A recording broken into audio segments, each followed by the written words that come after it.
The NSA is just days away from taking over the internet, warns Edward Snowden. So this is something to pay attention to. Obviously, there is a lot of distractions right now with everything that is going on.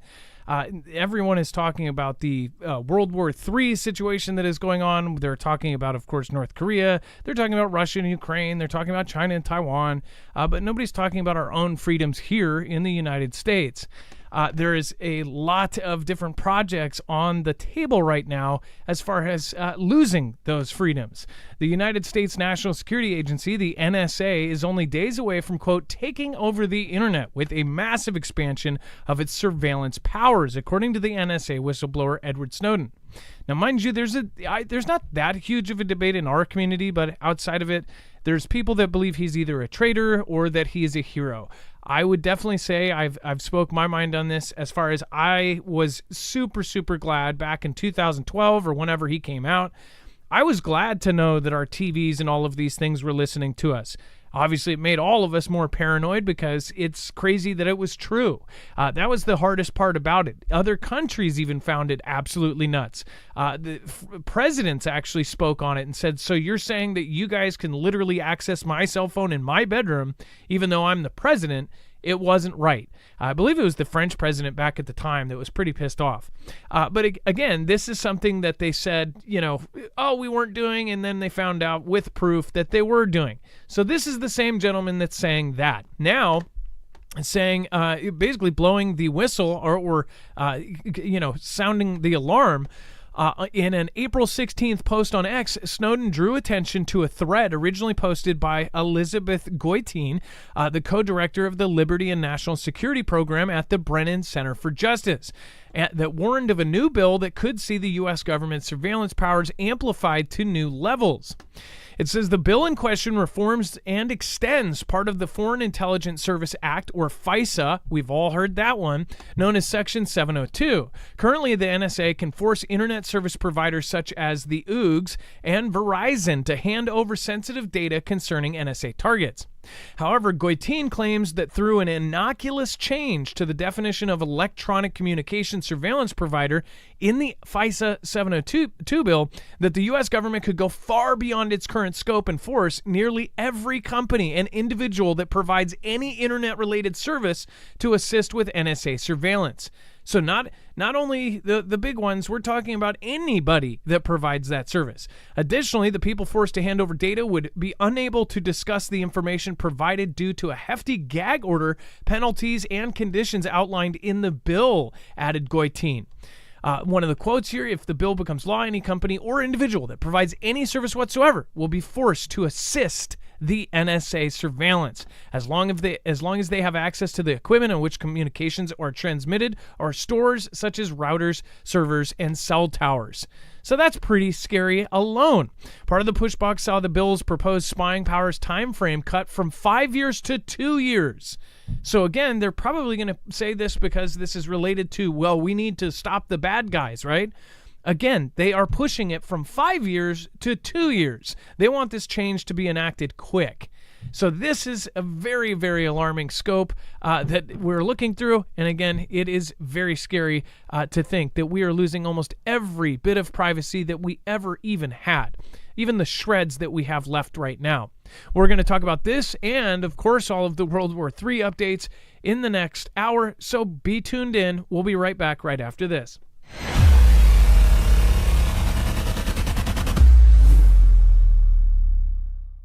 Nothing in this show should be considered legal, medical, or financial advice. The views of the callers can differ considerably and do not necessarily reflect my opinion, Dex's opinion, or anyone else who works with the show. You should always do your own research and consult with professionals. The internet is full of fake news, so please take everything with a grain of salt.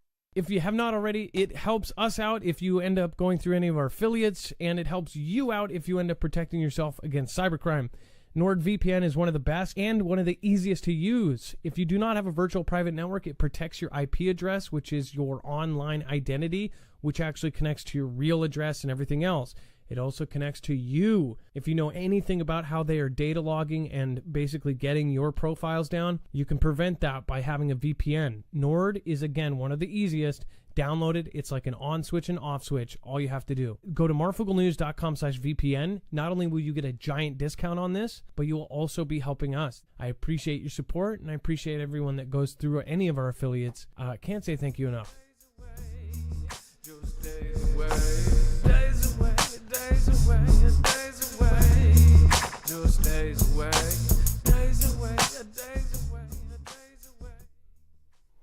All right, what is going on, guys? It is Adam, a.k.a. Marf, and this is Marfoogle News. As always, there is always going to be a bibliography for every single show.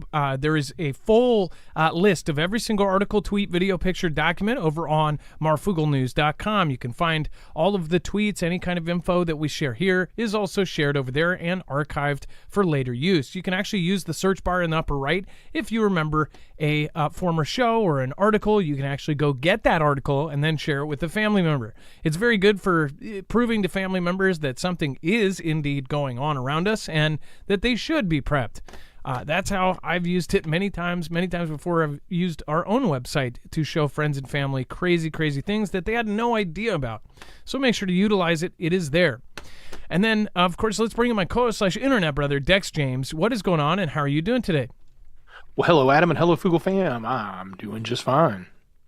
So as far as taking over the internet, people comment said that includes phone calls and text messages, all of the other things that are affected under these kind of things. Somebody else said we have ironic that we have all of these laws regarding privacy, but we have none at all. It's absolutely true. I mean, now you can't go anywhere without being on camera.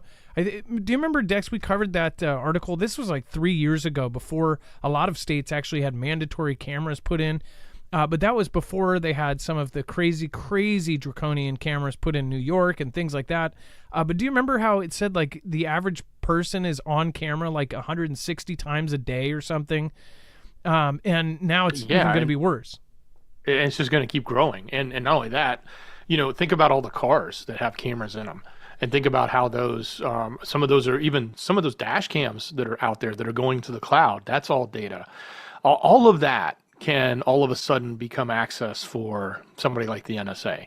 All of that. It could even be, the conversations that are had in your billing system with a plumber or an IT provider or anybody. If they want to be able to track that information because there's a person they're trying to investigate, they can go to that company and tell them you have to cooperate and you have to be quiet about it. So, that was a great example. So a plumbing company, say it's a small company and you've hired them and maybe you're even paying cash for something that you just want to keep on the low and you're doing some project to your home out in your homestead. Say they say, hey, well, can you send me messages through my app? A lot of these small companies now have an app that they can message back and forth through. They would be able to access that and get those private messages and say, oh, well, you spent this much, this much, and this much. Like, it's so crazy that they can't track billions of dollars. They lose track of billions and billions of dollars, but they make sure that if you spend $5, that they know about it, or they make $5, they know about it. It's insanity. It is the definition of insanity. They are totally lying a lot, especially about this missing money almost every other year. Yeah. And then Iran shuts nuclear facilities and cancels inspections over fears of an attack. So over the last few days, everybody's kind of waiting for a big event, especially between Iran and Israel. It's obviously popping off over there, and the time zones are different. So pretty much every night we're wondering, or every day we're wondering what's going to happen over in Israel and with Iran. But now there's kind of signs that there might be something going on because Iran is actually shutting their nuclear facilities and canceling inspections. So if they are expecting a response, this would be a good sign that they may know about one, or they're either planning on doing something further to Israel and they know that the response will include these nuclear facilities. Now, Israel has already said, and there's been suggestions by many officials across the planet even, that support Israel, saying that they should go after their nuclear facilities. Now Iran has closed down its nuclear facilities amid fears an Israeli attack, the United Nations has revealed. Inspectors were blocked from sites on Sundays, Rafael Grossi, the UN's International Atomic Agency chief, said. So the IAEA is actually being blocked. They cannot go into these places. What's also freaky about that, Dex, did you think about this? That if they cannot go in there, they could also be doing something shady and using this as an excuse.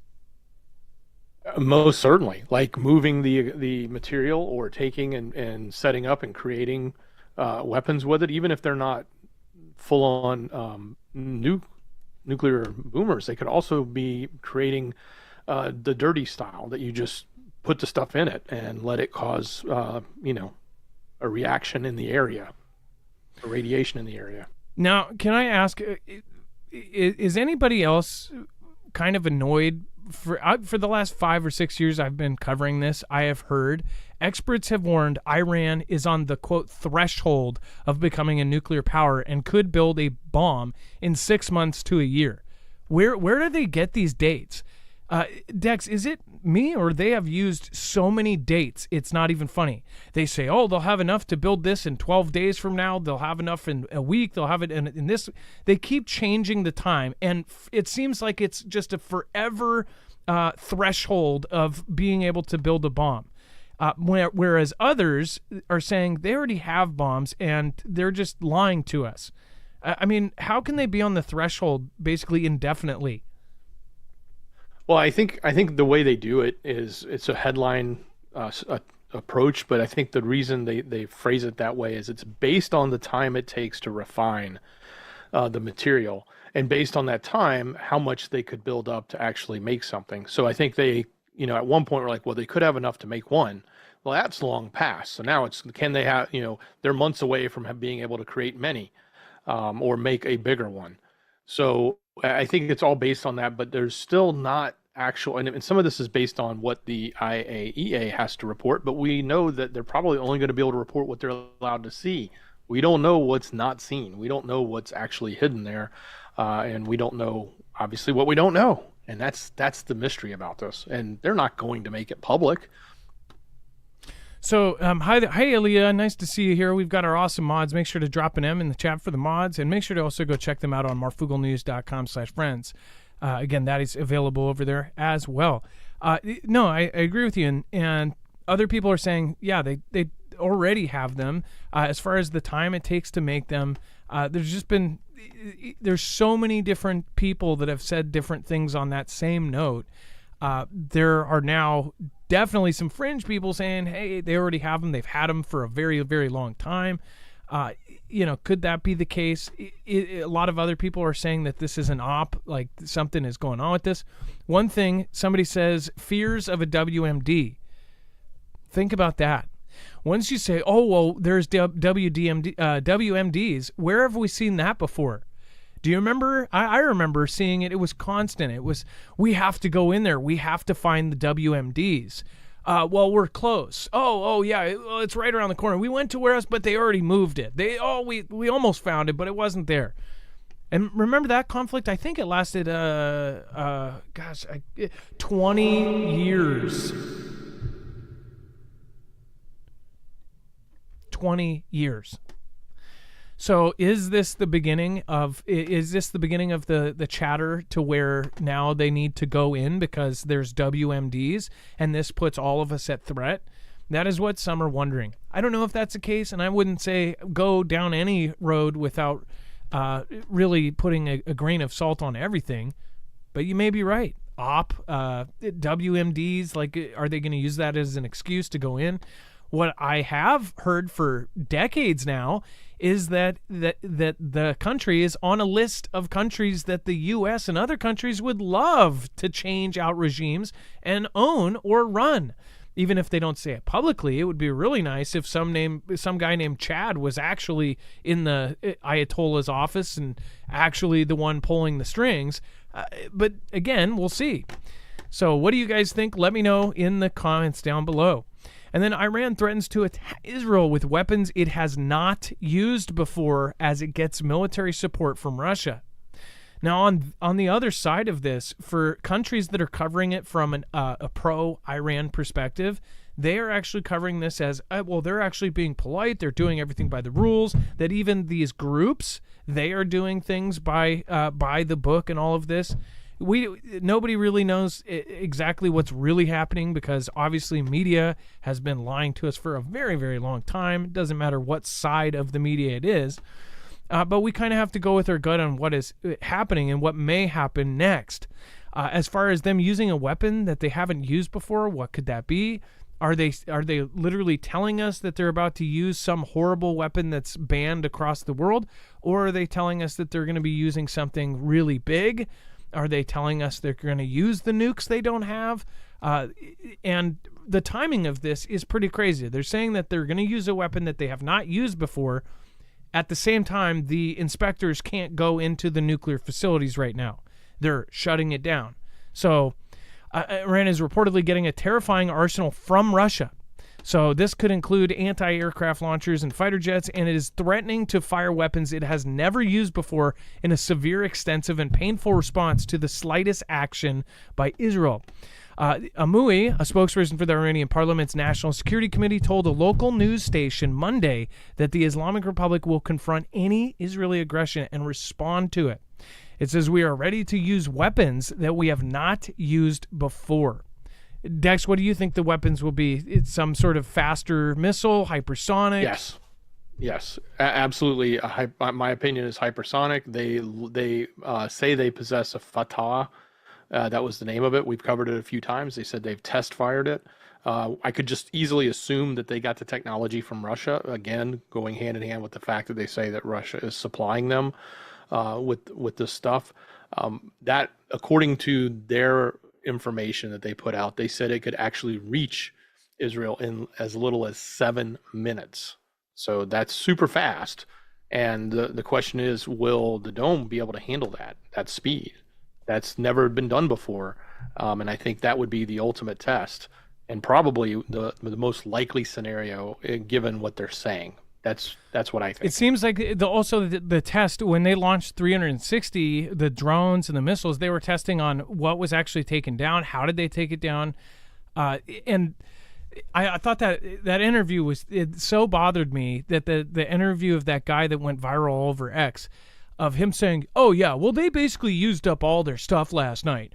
99% was taken down, and yeah, if they wanted to, they couldn't do the same attack tonight. That's so much BS. That guy needs to go viral again when they end up launching 1,200 missiles at Israel. And I'm not hoping for that to happen. But again, like, this is something that they're putting a narrative out there. They're telling you this. How did that guy get coverage saying something so stupid? We know that they have huge stockpiles. They have spent most of the money they do have on huge military stockpiles of missiles. It is one of their main culture, culture traditions. At this point, they have actual military there, and even part of their local tribe culture is to basically be a military. I forget what they call the 23 million members of the different places, but they are all armed. They are all more likely to serve in politics, more likely to do this. It's kind of like a militia type thing, but with a community aspect. But as far as threatens to use these weapons, Russia's a part of this. Russia, Iran, China, and of course Cuba, Venezuela. All of these are so closely tied together right now. You see an event happen over here, but you really know that it's because of something that's going on somewhere else in the world. We're going to talk about Cuba here in just a minute. This is actually kind of scary, but they're saying that Cuba is opening up for tourism from Russia. 200,000 Russians are probably about to go visit Cuba. Given how close Cuba is to the United States and Florida, that sounds an awful lot like a scenario out of Red Dawn. It's kind of creepy. So we'll cover that here in a minute. The official narrative, I absolutely do not believe. But we'll cover that in 2 seconds.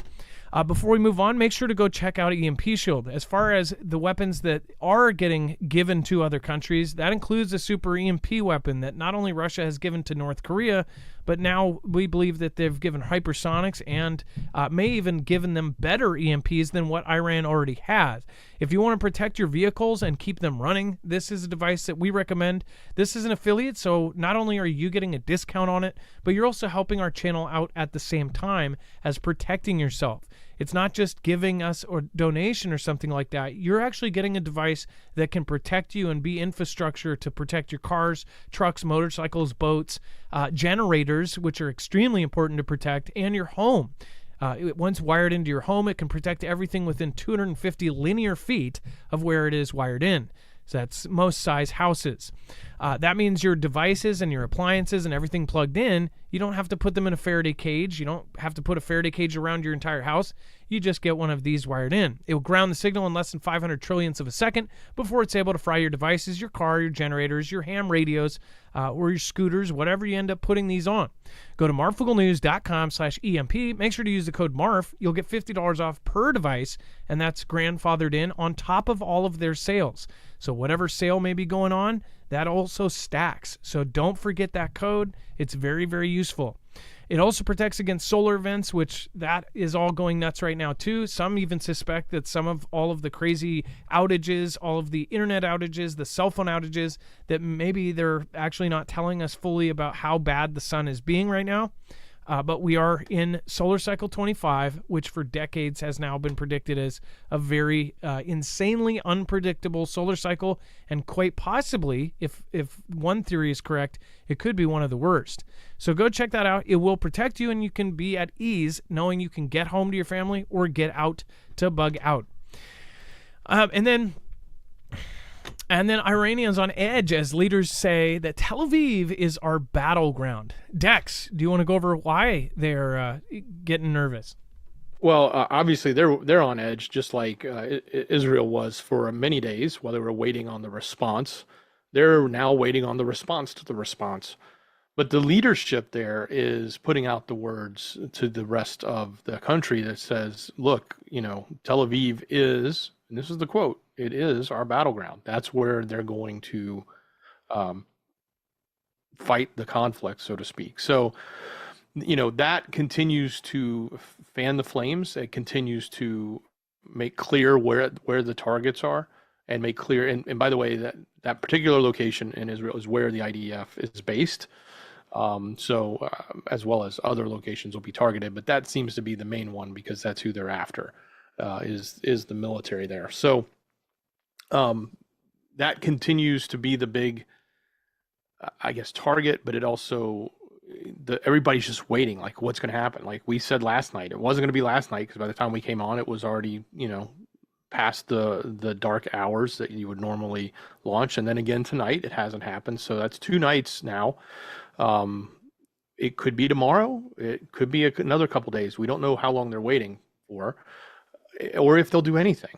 I can't imagine they don't respond. That's the thing, because they said they would. They said if you hit us, we're going to hit you back. They even said we're going to hit your nuke facilities. So, for them not to live up to the words they put out, that's not very.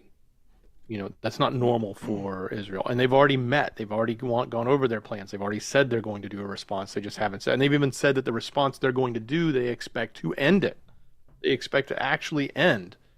I don't know how they can believe that, because whatever they do is going to then create another response. And we're going to be in this vicious circle of tit for tat or just straight on conflict, and that's where we're headed. So it's clear. Look at how the people respond to all of this. One woman, and who knows if these are propaganda, because this is BBC Persian, so the Persian wing of the BBC. There's offices there. There's this whole thing, whole structure of their own kind of section of BBC there, and they answer to the main BBC. So they went out and supposedly questioned these people, and it says, one woman says, I believe it was the right decision to attack Israel to prevent further killings of Iranian commanders in Syria and elsewhere, saying that this is a message saying don't mess with our military, which is crazy that the regular people think like this. But again, look at what the place it is. They point out the billboards, and all of us have seen pictures of the crazy, huge building-sized Ayatollah pictures all over the place. To us, that's very foreign. It looks like a dystopian world with like Adolf on the wall or something. We see it in movies. It's the truth there. It's the reality of their situation. They have billboards. One of the billboards says Tel Aviv is our battleground, not Tehran, saying theirs is going to be the battleground, not here. So I mean, like, this is the kind of messaging that's out there. It's as if you've ever seen the castle, what is that, Man in the High Castle? It's crazy to think that they would have this all around. Like, this is what they live in on a daily basis. Billboards saying we kill them first. Like, graffiti is rampant on lots of buildings, and some of it is actually done by the government. There's specialized graffiti that has messages and symbols, and their subliminal message is not subliminal. It's just straight up in your face. It's like the movie They Live, where it's like, obey, consume. Only there's no glasses needed. It's just straight up wrote on the side of the buildings, like, obey your Ayatollah, consume. So it's and then Iranians themselves are in a state of war with the current regime. We harbor no animosity towards any nation, including Israel. That was another person, and I bet they wanted to remain anonymous, right? Because that's not something you'd say in front of the police there. Immediately after the IRGC, supporters of the Islamic celebrated, and a banner warning Israelis that the next slap will be fiercer was hung from a building in Tehran. So, and most of you have probably seen the video. I don't know, Dex, if we can share that video, but there's motorcycles and vehicles driving through the square. After the event, they all celebrated. As far as it was verified that was done right at that night. We don't know how many people truly support this, but it seems like a good chunk of their population does support their government and their military. I mean, that's usually that's how messaging and training and brainwashing works. But as far as world braces for an Iran-Israel cyber attacks following a missile attack. As far as cyber attacks, we've talked about this for a long time, and this is what we've warned all of you about. There have been a lot of events in the last few weeks regarding, infrastructure and things getting damaged, and this is something that people really, really should have a basic plan for. Obviously, not everybody's an expert. You're not going to know exact kind of parameters about what's going to happen, but majority of your life that's dependent on anything digital, you should have a backup plan for if that goes down. If your work is all digital, then that may go down. We're not talking about a small cyber attack. We're talking about big ones here. Cyber attacks are likely to be high on the list of options Israel and Iran are considering this week as they map out retaliatory actions. It says... let's go down to the overt hostility and overt physical aspects of the state-on-state confrontation move things into a different sphere. And Israel and Iran have the ability to launch destructive malware wipers, ransomware, and other types of cyber attacks against each other. Now, they talk about it as far as them attacking each other, but here in the United States, we already know we have sleeper cells here. We already know that we are at risk, and we already know that the messaging from the FBI, whether it's because they're about to pull something or whether they are legitimately telling us what's about to go down, they're telling us that the threats are worse than that of 2001. Now, everybody has a different opinion on why they're telling us that or if it's real or not. Most people believe that there really will be a massive event that happens, like all the ATMs, all the banks go down, our stock exchange, something goes down, our grid goes down. They believe that will happen, but more of the debate is about who's actually doing it. Is a party doing that so that we all beg to bring in and save us? Or is the bad guy actually doing that? And is the bad guy doing that because there's secret people in the background pulling the strings to make sure that happens? Almost a fiduciary responsibility to get this war kicked off because, who knows, the people pulling the strings might have a whole lot of stock in the military-industrial complex. And they might also have a bunker. I mean, it sounds almost like the plot of Fallout, but it's kind of the world we're in right now. It's very Vault-Techian. So Dex, and then as far as other hacks, what other hacks could affect us, and why do they believe that this would be the option over everything else? Well, this is easy for them to do. All they have to do is sit behind a keyboard. They don't even have to get people in to the country. There's all sorts of things that can happen from behind a keyboard, and even in another country. So this is probably one of the easiest threats that we should be paying attention to, because if they wanted to do something directly to the U.S., this is in that area. Now, it's also the area that we're constantly behind the scenes. You just can't see it, trying to thwart, and they probably are many times. But we know they've gone after the water infrastructure and other things. We also know that China has done that too. So, and they've been embedded in a lot of our infrastructure.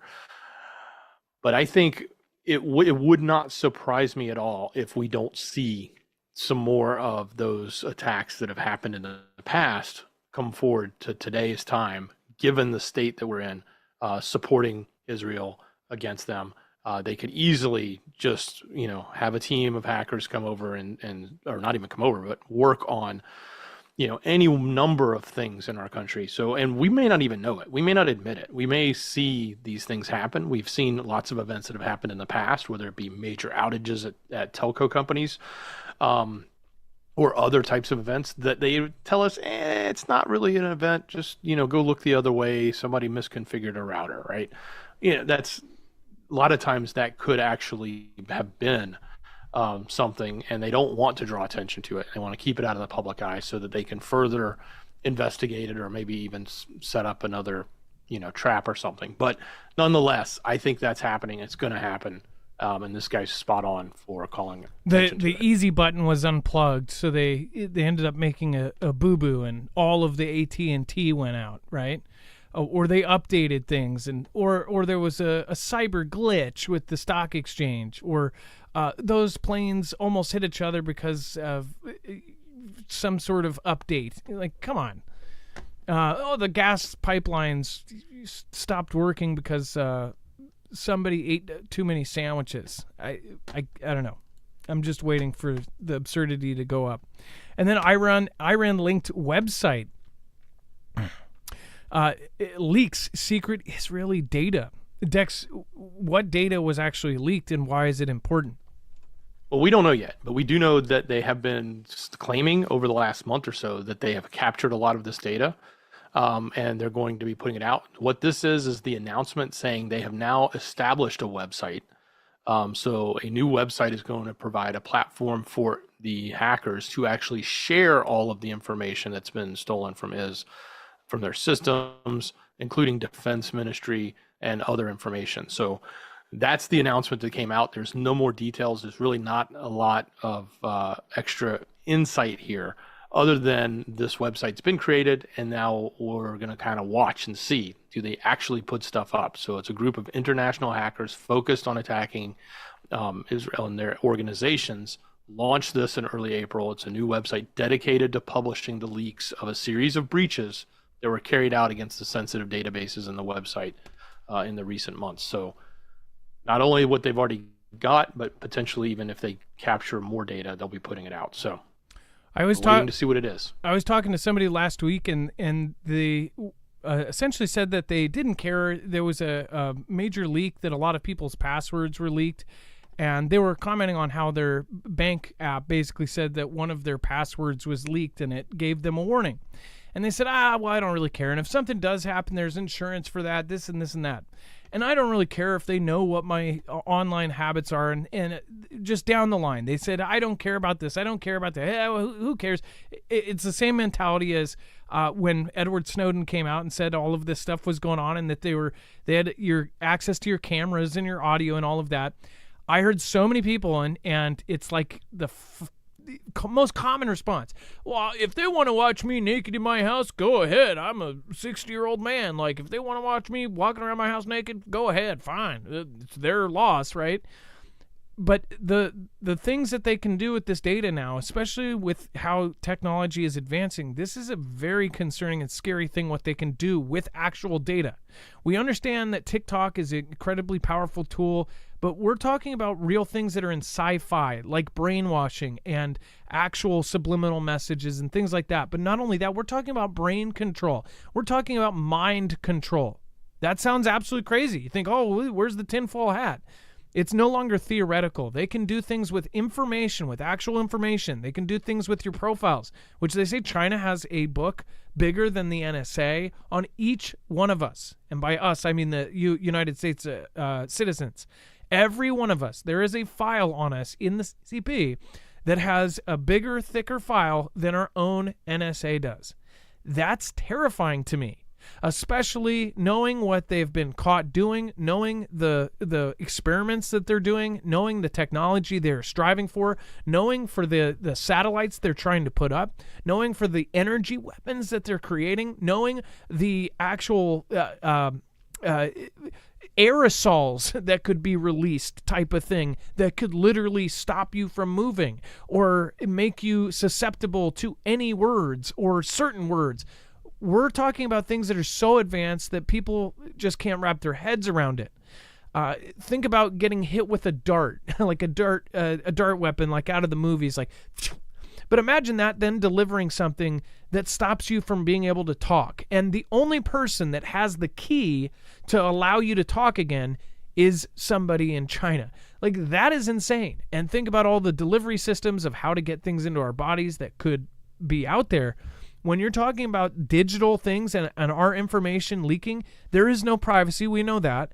But we also know that major state actors have more information than anyone in the world as far as smaller companies, this and that. They have all of the information from every aspect of your life in these files, and they're massively collecting it, and they're hoarding it as if it is a resource. And there's a reason why. That resource is going to be used someday. So people really need to start being active and proactive about protecting their information. So little things like at the beginning, go get yourself a VPN, but that's just the start. You need to be as basic, have basic knowledge of how to keep your stuff changing. Change your passwords, change your stuff. And if you know that your stuff is leaked, try to go track down what was leaked. Know what your information is that is getting leaked out. It's very alarming to see what they're going to be able to do in the near future with AI, with technology, with even biologicals. That's crazy how the information they get off for your TikTok, that could be used in a biological in 3 or 4 years from now or sooner. It's not a fear thing. This is a reality thing that's no longer theoretical. And then Turkey's Erdogan, Israel's Netanyahu, solely responsible for the recent tensions in the Middle East. Israeli Prime Minister Benjamin Netanyahu and the Israeli leadership are solely responsible for the recent escalations of tensions in the Middle East, or at least this is Turkish President Tayyip Erdogan said on Tuesday. I don't trust the guy as far as I can throw him. He did all of these weird things when Sweden and Hungary were trying to join Sweden or join NATO. Or no, not Hungary, but Sweden and Finland. They were the ones that stood in the way of certain members. They basically look out for themselves, and they've been meeting with some of our enemies. And it's kind of like, well, what is Turkey really to us, and how are they still even in NATO? But Israel is trying to provoke a regional conflict and attack Iran's embassy in Damascus was the last drop, he told a press conference in Ankara after a cabinet meeting. He added that the new regional conflicts were possible as long as, quote, cruelty and in the Strip continued, and called on all parties to act with common sense. He also slammed the West for condemning Iran's attack, but not Israel's strike on the embassy. Iran attacked Israel with hundreds of explosive drones, cruise missiles, and ballistic missiles launched on Saturday night, to which Israeli officials have vowed to respond, which we still have not seen the full-on response to this. So something's being planned, and it's something big. Iran called the barrage retaliation for an Israeli strike that flattened the building, the embassy, and of course took the 2 of its generals and I think 5 other people and several other officers.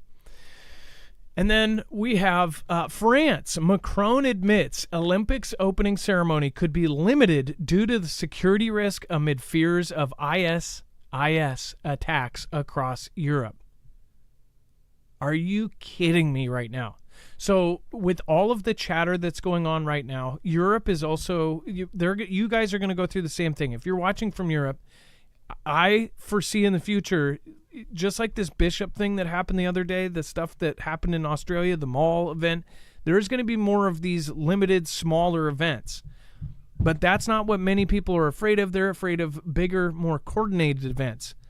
But think about this. A lone wolf thing in one location is one thing. But if you have thousands of lone wolf operations going off at the same time, which is completely possible, that is a freaky thing.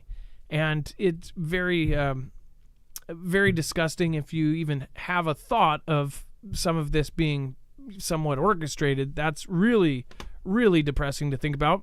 But no matter who is doing it or who is pulling the strings behind the curtain, there's statements like this by the French president admitting that the opening ceremony might be delayed or cut back for fears of an ISIS attack. Now, they didn't clarify if it was ISISK, because that's a new one that a lot of people are questioning.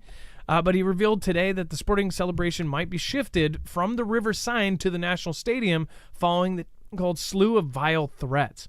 It says instead of teams sailing down the Seine on barges, which I don't think barges have had much luck either lately, just side note, Macron stated July's showpiece could even be limited to the Trocadero or even moved to the Stade de France as a precaution. It says, we will analyze this in real time, Macron said, adding it was dependent on the scale of the security threat. So they're already setting it up in the back of our minds that something is going to happen, that there is a possibility.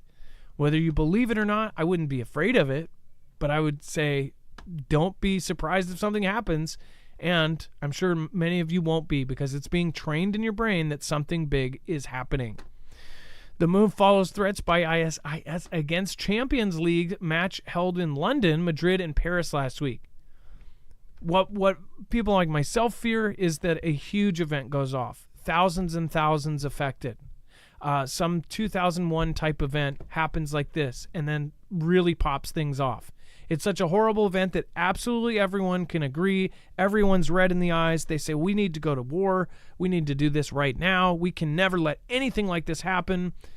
Everybody will have flags raised on their cars. Everybody will have a profile picture representing whoever got hurt, that kind of thing. And it will unite us, but it will unite us by someone else's goals, right? There may be some agendas or motivations behind it that could get us all walking in the same direction towards a dystopia. That's my fear. And they do actually mention ISISK, the new one, right? Extra, this is the one on the Wheaties box. Dex, they're already giving us rumors about the Olympics.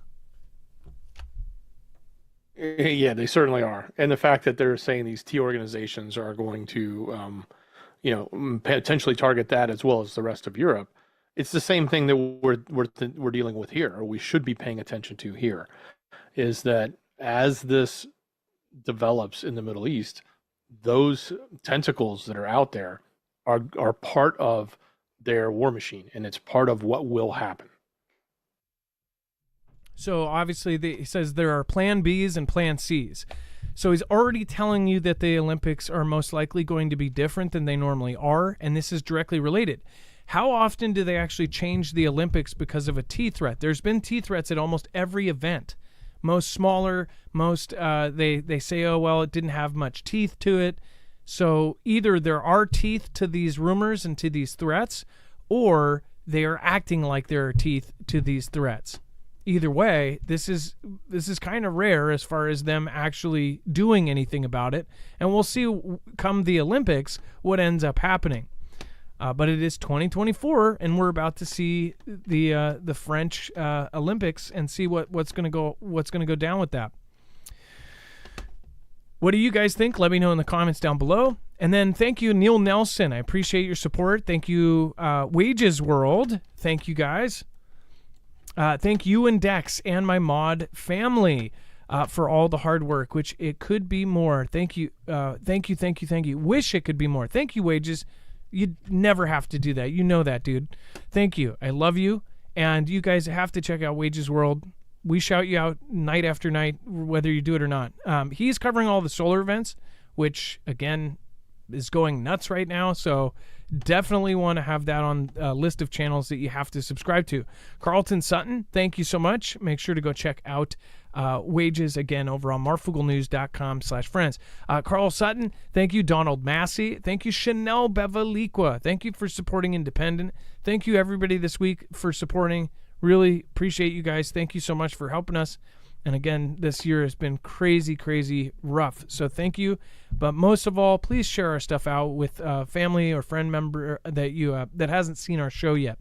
Sweatin' Ministries, you covered a couple years ago about China and Cuba. We'll get to that. There is even crazier stuff going on right now. And I'm telling you, I get the worst feeling I've ever gotten about what's about to go down with Cuba.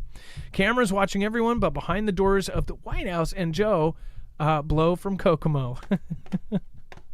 Yeah, but they can't figure. Yeah, the cameras everywhere, but they can't figure out who left the little baggie there. Yeah, pretty stupid. I'll tell you what. There's some pretty big ironies today. And before we move on, make sure to go check out My Patriot Supply. Go to marfooglenews.com/prep. You can get yourself freeze-dried food that will last 25 years. Doesn't take up much space, and it holds in almost all of the nutrients and, of course, the flavor compared to dehydration. It lasts, again, up to 25 years. So if you get it now, a lot of folks look at it as an investment because of how much food has gone up. In 5 years from now, this could triple like it has in the last 5 years, and you would still have 20 years left on the shelf, and you wouldn't have to purchase it at tomorrow's rates. You would purchase it at yesterday's. So it is better to get yesterday than it is tomorrow. Go to marfooglenews.com/prep. Food is one thing that there's no stopping it inflating, and it's going to go up in price. It's unstoppable. So make sure to go check it out, marfooglenews.com/prep. You can get $30 off on a 1-week supply, and then there's all sorts of other sales going on. So if you want to start out with the smaller package, you can. Again, marfooglenews.com/prep. You don't need a code, just use that link. All right, and then NATO commander warns critical undersea cables and pipes under threat from Russia and other foes. Dex, is this another setup? Is something about to go down? Lots of internet issues this week, and every time something major happens, I'm like, is this it? Check my phone, check my my bars, check my car. Yeah, I don't blame you. And I think this very much sounds like a siren call. And it may be the setup, or it may be the precursor. It's not like there's necessarily a direct thing happening outside of what we saw in the Red Sea. That was the last internet cable cut we saw, and they blamed that on the Houthis. But the Maltier, who is the Maritime Command, Deputy Commander, Vice Admiral Didier Maltier for NATO, he said, quote, "It's a security issue for nearly 1 billion NATO nation civilians. We need to be protected and well supplied by our vital undersea infrastructure," which is true. When you think about the power cables, you think about the communication cables, probably most significant to everybody, because if everything dropped communication-wise, that would be a big issue. Obviously, there are certain areas where the power is important. There are power transfers between, say, the UK and France, where they share power. Those are in all of our economy under the sea is under threat, he said. Amid the tensions, the NATO countries have been scanning the waters extensively using sensors, satellite, various submarines, and other tools to identify culprits and protect the underwater networks, he says. So more than 90% of the internet is actually under the sea, and all our links between the US, Canada, Europe are transmitting under the sea. There's a lot of vulnerabilities. So those are some of the key things to think about. But it didn't necessarily come out and say there's a thing happening right this moment or anything like that. I think he referenced that talking about the Russian sub that caught fire was a few years ago, and there have been other cases with that were concerning them about what they may or may not be doing under the water there. But we've covered a few times where there's been these strange occurrences where they couldn't identify what caused it to cut a line, whether it was an anchor drag or an intentional act. But it does happen. And if we're walking into conflict time, whether it be against Russia or even against in the Middle East, what's happening there, or potentially in China, these are easy targets. Just like cyber hacking is an easy target, it's an easy target to go, take out the underwater cables. So, one thing, in what context was the submarine that caught fire? What was the context for that? Talking, that's not the same one. That's not the Losherik, is it? Do we know if they were mentioning the Losherik? I don't think he was mentioning. He said some of the Russian nuclear-powered submarines were built for hybrid warfare purposes, as many as may have been the case with the Russian submarine that caught fire a few years ago. So yeah, I think he was talking about that one. Okay, so if you're not familiar with the Losherik, it's a top-secret sub that we claim that we do not even know. Even the top intelligence knows in the U.S. what it actually does. And they call it Losherik because it's named after the Russian word for the clown juggling balls, because the inside of it is these huge high pressure. It's almost like the outside looks like a normal sub, but the inside is built of these basically these spheres. And the spheres make it incredibly, incredibly strong, and it can go extremely deep. And they say that it's not actually weaponized, or nobody knows what weapons are actually on it.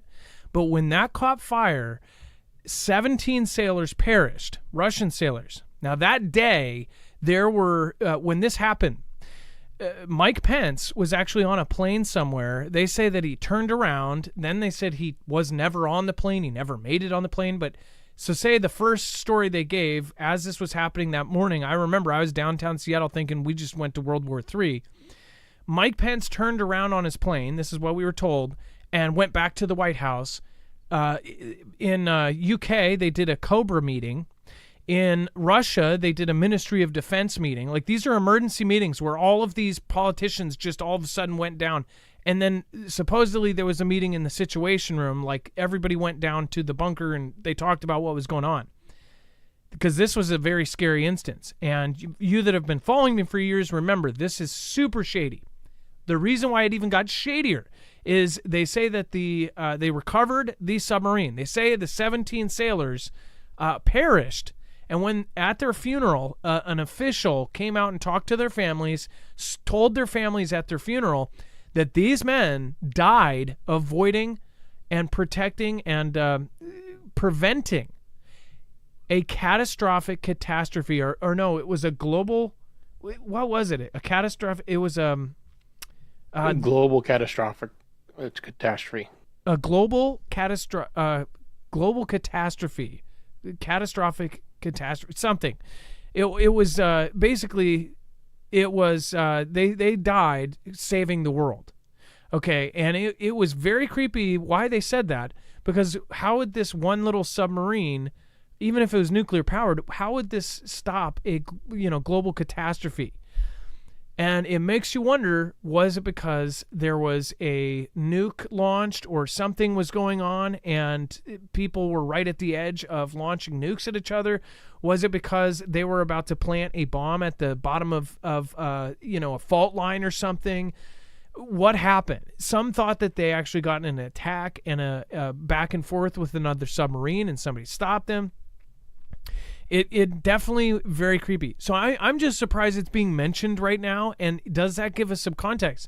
Now, they later said that it was a fire and that the nuclear engine or something was a fire, and these 17 soldiers locked themselves in to prevent it from spreading to the flammable things, whatever else. I don't believe it, and I've never believed it. And around that same time period, there was all sorts of other events going on that didn't make sense. I mean, there was a Cobra meeting, there was the MOD meeting, the Situation Room, presidents were turning around, something big happened. And we'll never know the exact truth, But I find it extremely strange that they're relating it to undersea cables and bringing that up, maybe subconsciously, like didn't think about it, bringing up those nuclear submarines doing that. Did they cut one of our cables, or were they trying to? Were they about to start a war, and did something happen? It's just weird to me. So I'm going to keep following this, and if you guys hear anything, let us know, because more ears to the ground is better than no ears to the ground. I guess we'll just all be ear grounding, which is probably healthy for you too. UKR West should shoot down Russian missiles and drones just like they did for Israel against Iran. Says who? President Zelensky. Of course this is his view. Dex, so Zelensky thinks that we should be shooting down Russian missiles and drones just like they did for Israel against Iran. Well, of course he does. I mean, wham. It's crazy. I understand that he wants it, but it's totally different if we engage with Russia's firing of missiles and drones than we engage with Iran doing it, because we've been engaging with Iran doing it indirectly through the Middle East forever. So, that happens all the time in with their surrogate T groups or whatever you want to call them in the different regions.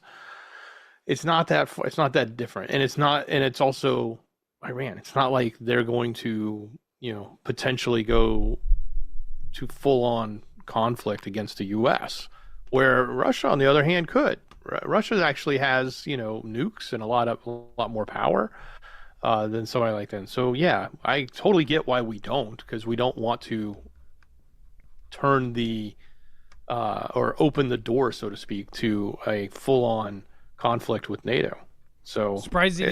It's an opportunity for him to latch on to this event that's happening over there and help get attention for himself. But there's no way. It doesn't even make sense to do what he's asking, in my opinion. Can you imagine? There were like half the country had him as their profile picture just like 2 years ago. Now nobody talks about Zelensky at all. The guy got his 15 minutes of fame. Actually, he got his 15 minutes of fame like multiple times. He was an actor. He played a president, a guy who was a regular Joe in Ukraine. And on his TV series, he was a regular Joe that magically ended up somehow rising to the ranks of a president. And he played a regular guy that was just a president. And then they somehow chose him to be a real president. Like, how did people get past that day one thing? That he was an actor that played a president on TV, that wore a suit and pretended to be a president. How did people get past that on day one? Let alone like the BDSM videos of him dancing and whipping people. Like, in the United States, you wouldn't live that down. You wouldn't be able to run for office. You wouldn't be able to run for mayor if you've got yourself, in BDSM, like whipping people. Like, how does that work? Because it was picked, and they were like, oh, well, he plays a good president. Like, it's just crazy. Nobody is listening to him anymore. This isn't on the top of the headlines, even though there's a full-on conflict going on. I'm surprised he didn't go like, well, we want to be NATO too. Like, everybody else is NATO. Why can't we be NATO? It's nuts. Like, no one cares about UKR anymore. And I talk about the majority, like the big subject isn't anything that's going on there. We're not seeing videos, and if we are, it's from groups that are still related and still getting either hired or part of charity groups that are still actually focusing on the videos from there. Otherwise, nobody even talks about it anymore, and yet it's supposed to be this big thing that could turn into World War III too. What do you guys think? Let me know in the comments down below. House could vote on Ukraine aid this week. So Dex and I were talking this before. We both absolutely hope that this does not go through. This is more billions of dollars. It's been a debate for a while because nobody wants to send more money there. Nobody wants to do it anymore, especially with now what's going on with Israel. And people are already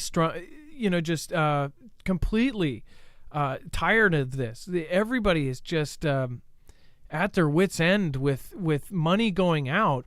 Meanwhile, we're watching videos going down California streets, and it looks like a war zone. You've got for lease signs in almost every metropolitan area. You have people just doing absolutely horrific. We've got 100,000 people a year perishing from a medicine that's being turned into a weapon, which we'll talk about here in a minute. And it's like we're sending money somewhere else. We should be fixing our potholes in our streets and our bridges and putting, I don't know, inflatables outside of our bridges or something, because we've got problems here, including random attacks and random trucks driving into government buildings and all sorts of other things going on. Dex, as far as the aid, I know you totally don't want this too. How likely is this to go through? Well, it's a $96 billion package. A big chunk of it is going to UKR. The rest is going to Israel and even to Taiwan, and probably something to the Philippines, I think. I'm not sure. So they call it, aid to help around the world. But, look, put this in perspective, guys. The GDP of is $525 billion. The GDP in Taiwan is $791 billion. If those countries are afraid they're going to be wiped off the map and they're coming to the U.S., why do they need our 20, 30, 50, or 96 billion? Why don't they pony it up? Why don't they, if it's their life depends on it, cough it up. We'll sell you some stuff. We'll support you. But why do we got to send $96 billion? Shouldn't their streets be? Have potholes? Fix the debt. Yeah. Right. Have you seen Taiwan? By the way, Taiwan has advanced infrastructure. They're doing projects right now that cost billions and billions of dollars to make sure that they're future-proofing their cities, to make their buildings, follow code that hasn't even existed yet. If you look at Israel, they spend a ton of money on, and it's not everywhere, but they've got a lot of money that they could put into this, and they put into all sorts of architecture projects. Meanwhile, our buildings are falling apart. We have whole towns that are basically deserted. We have manufacturing towns that are just hurt like no other. There's places where it's true poverty all over the country. There's places like even Ocean Shores here in Washington. Once the logging industry left, it was like it just left a ghost town. Same with the fisheries and the charter boats in West Point or whatever that the other one is called. It's like there's places like that all over the country, and every person in every state knows a local town that has been suffering. Yet we are sending money off to places with huge GDPs. What do you guys think? Give us your opinion. And again, you might disagree. Dex, go ahead. And I just wanted to add this one in. Even UKR, their GDP is $160 billion in 2022. That was during conflict time. Okay, that's when they were the worst. 160. I think that's earmarked something like 48 billion of this 96 billion is for UKR. 48, and they make 160. Yeah, we're paying a lot. They could be paying a lot. And those EV tanks are great. Somebody said, wait, are there EV tanks? Because I bet that's where it's going next, right? Instead of diesel, they'll have EV tanks. Let's see here.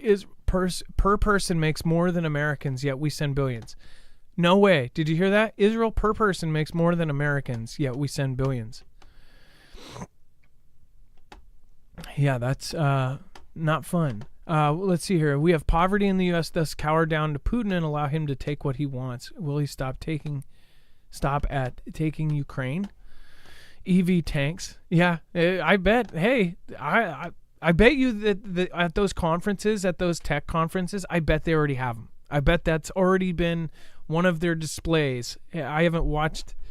I saw a couple clips. They definitely have EV almost everything else. They have EV robots. that are rolling robots that can carry stuff, just like the dogs. Only they're basically like these armored vehicle carriers for your bags and stuff like that. And some of them have crazy wheels that can climb rocks and all sorts of cool stuff, like jeeping, like what do you call it, Dex? When you take a jeep out to rock climbing, what is that called? Yeah, rock crawling. Rock crawling. That's They've got vehicles like that are all electric, and I'm thinking, what if they get hit with an EMP? Everybody's stuff is going to be left on this thing, and they're going to be like, yeah, we'd love to have the first aid kit, but it's back to 2 miles on the rock crawler, the EV rock crawler that got buzzed.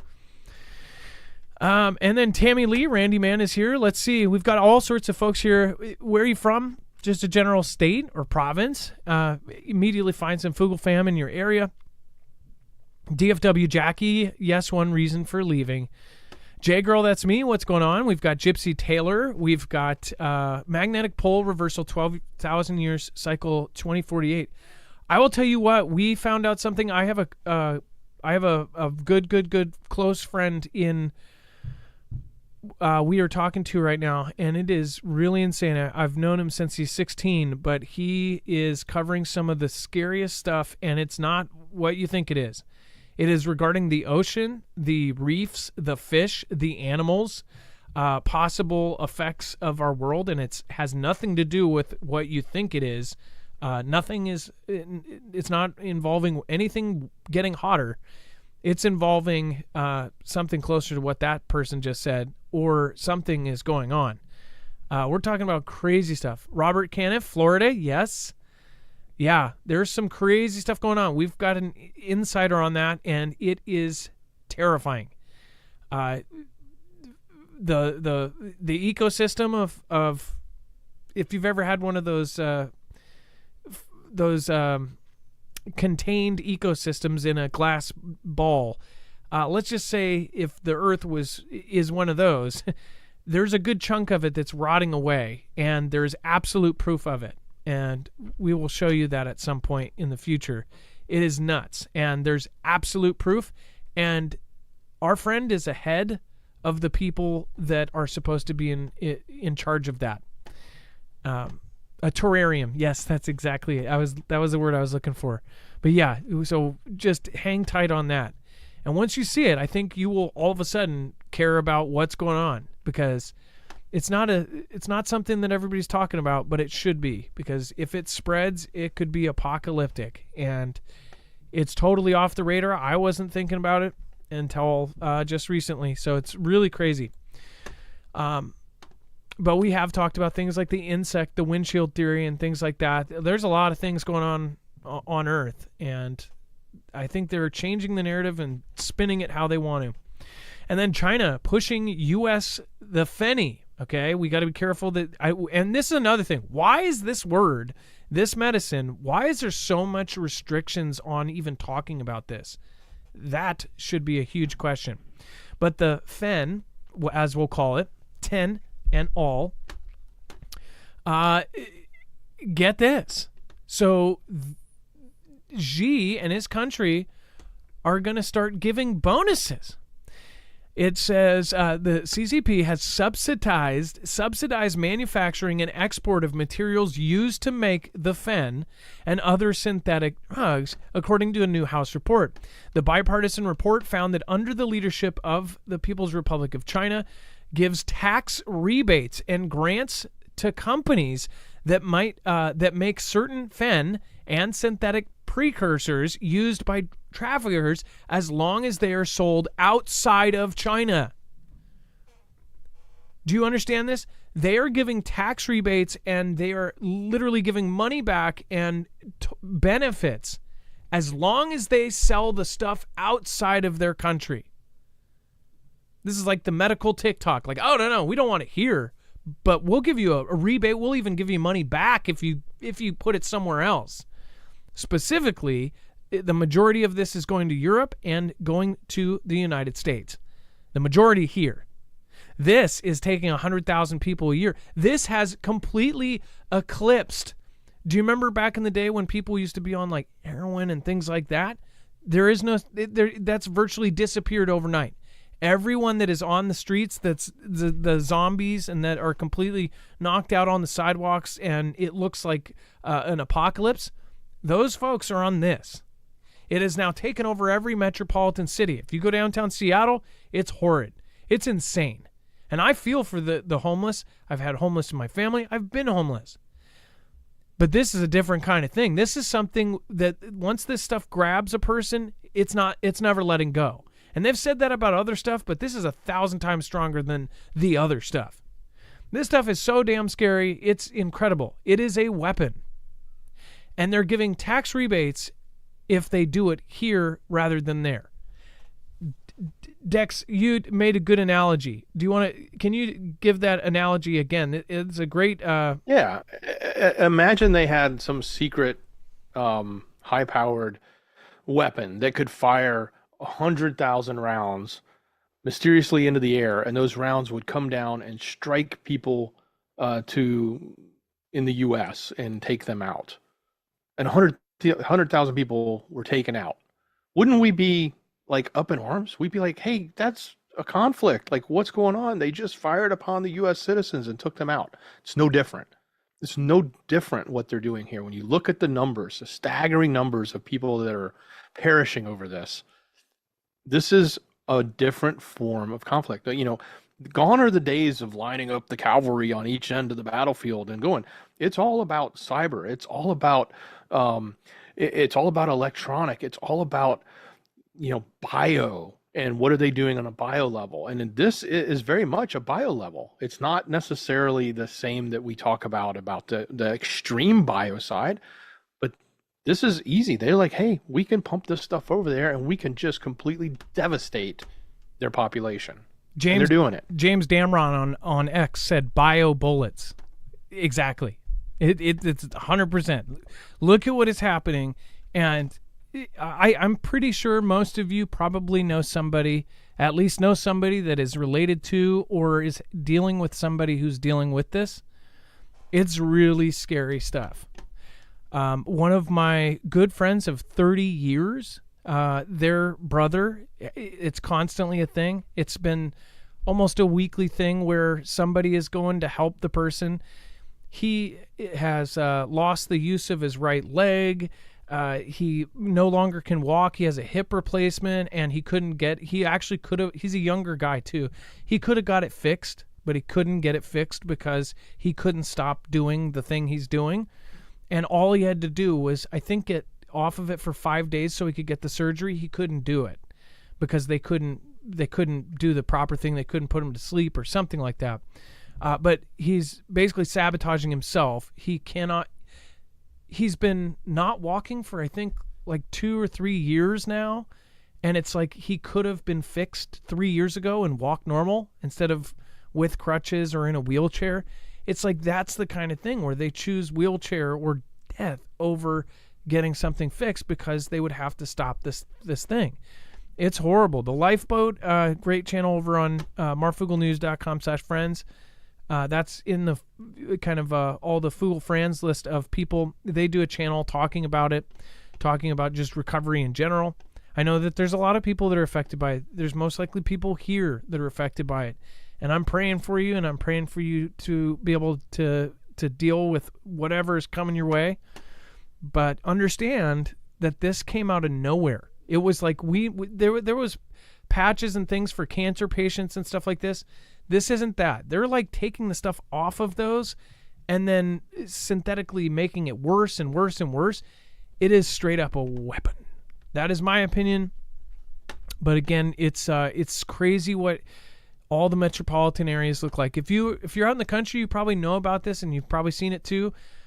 But if you live in a big city, especially like California, Washington, Oregon, New York, Chicago, you will see it like no other. And I know there's lots of videos of, I think it's Indianapolis or Indiana. There's a lot of places that it's wrecked, absolutely destroyed. It looks like something out of Mad Max on our streets. Meanwhile, $96 billion to Taiwan, to Israel, to UKR.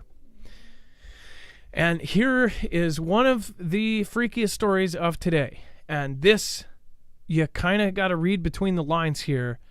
This is very alarming.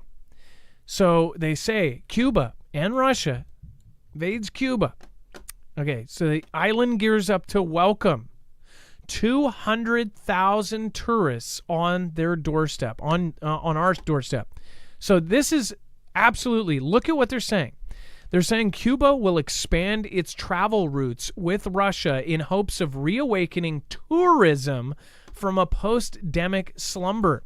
The Caribbean nation wants to let in about 200,000 Russians this year. Already, Cuba has welcomed 66,000 Russians between January and March. That record high figure far outpaces the 32,000 Russians who visited the country from January to March of last year. Both countries are working to hike up the number of direct flights after the U.S. tightened its tourism rules against Cuba, which also closed its borders until late 2021 when all of its residents were V'd, significantly impacting the economy. I can't believe that too. All of the residents were this. Okay, that's nuts in itself. But it says about 185,000 Russians reveled in the Cuban sun last year, with about a current target hopes raise that number by 10%. So think about this. They can now, if this is all going to go down as they want, they could literally move in 200,000 or more Russians right into Cuba. Think about that. Dex, it sounds to me like they could quietly move 200,000 troops into Cuba and it wouldn't look any different. Yeah, this is a rather interesting setup here. You know, on one hand, you know, the narrative makes it sound, well, they're so desperate, they've got all sorts of economic issues in Cuba. It's a Caribbean destination. You know, let's get them some tourist money. We'll get it flowing in from Russia. But 200,000 people are going to show up. That's a lot.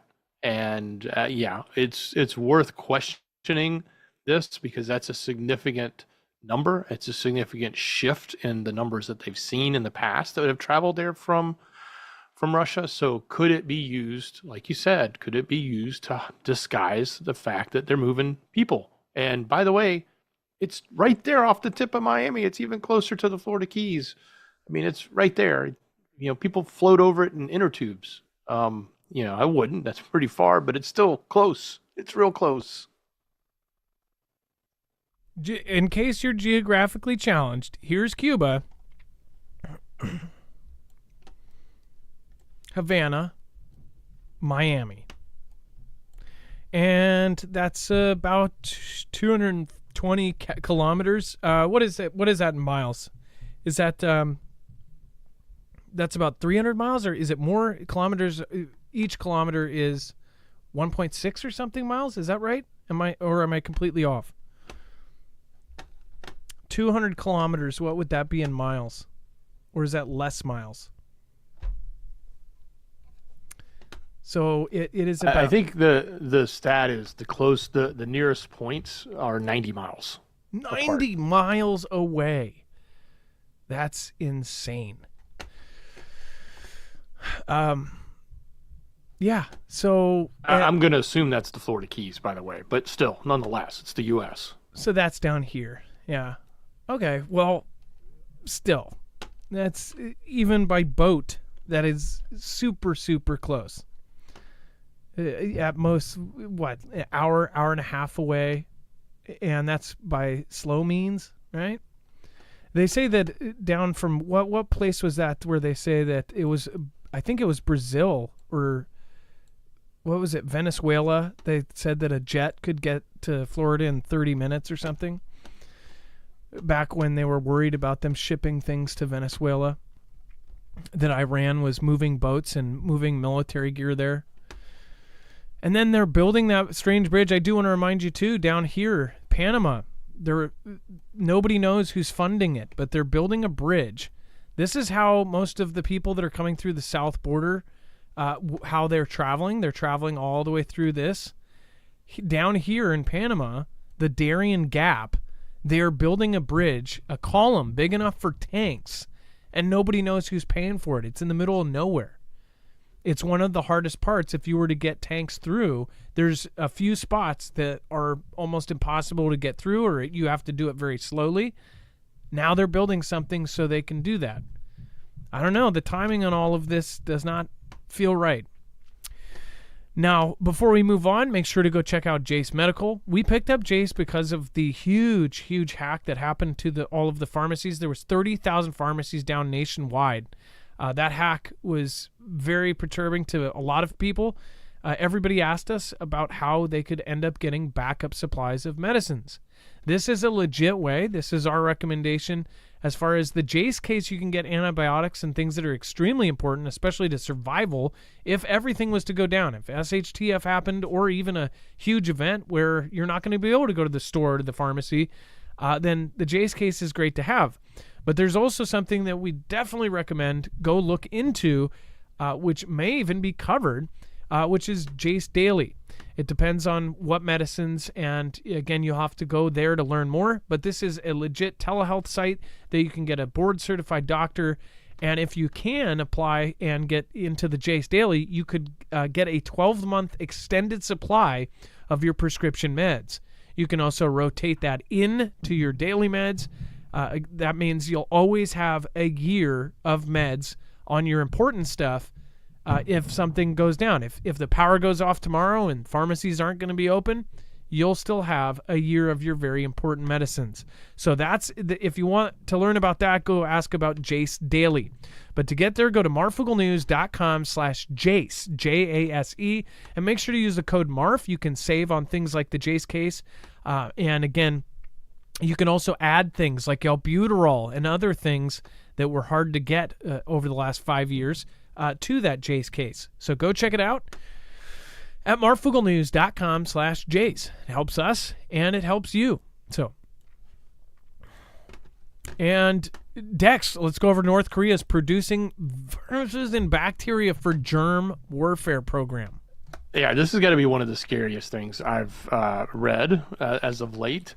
But the fact that, and they're coming out now and claiming, this U.S. report is claiming that not only do they have a program producing these types of warfare, but they've already built up an arsenal of it capable of causing all sorts of calamity. So that's pretty concerning. So North Korea is producing this.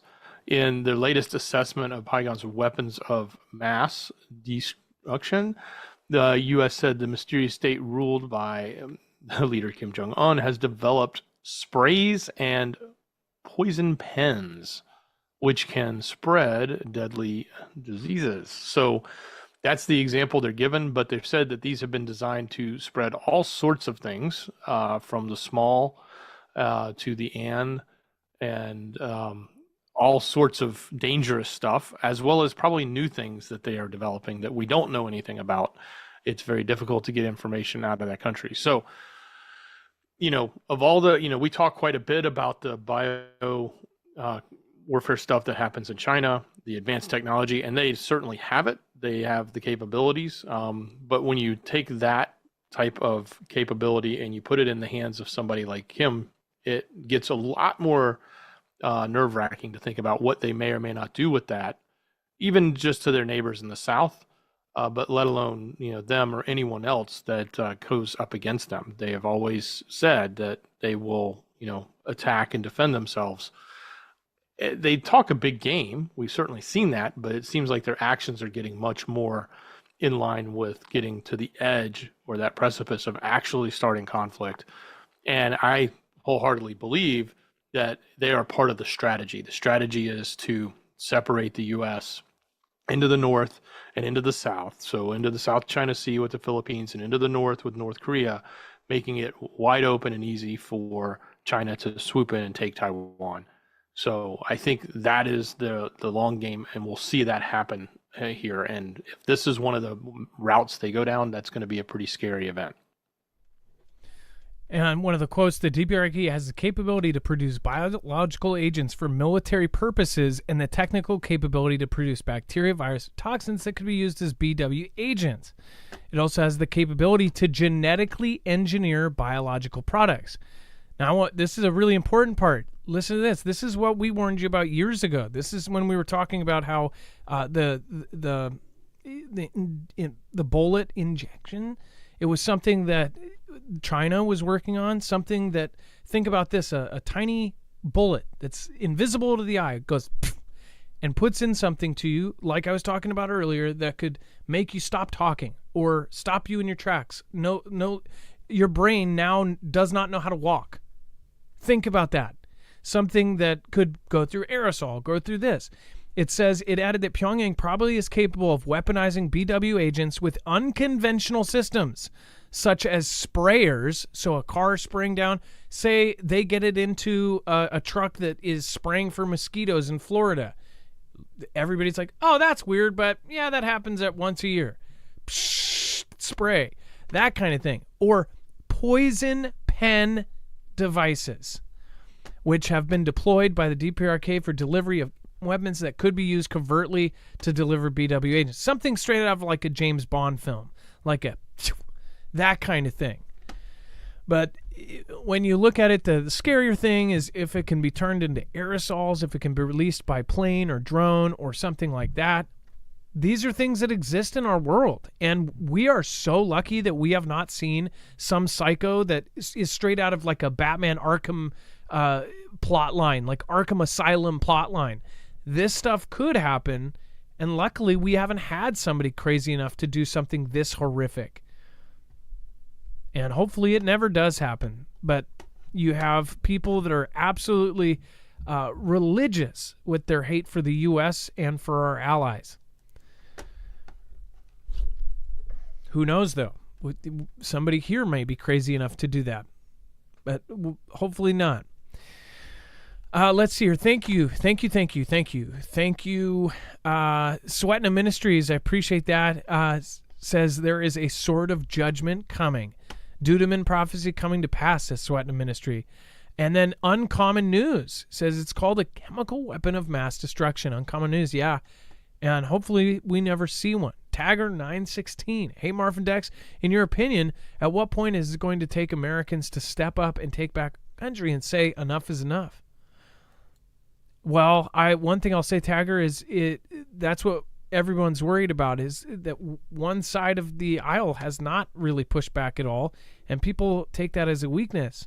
I think it's one of these days people will stop taking crap, and it's going to be a very scary day when they do.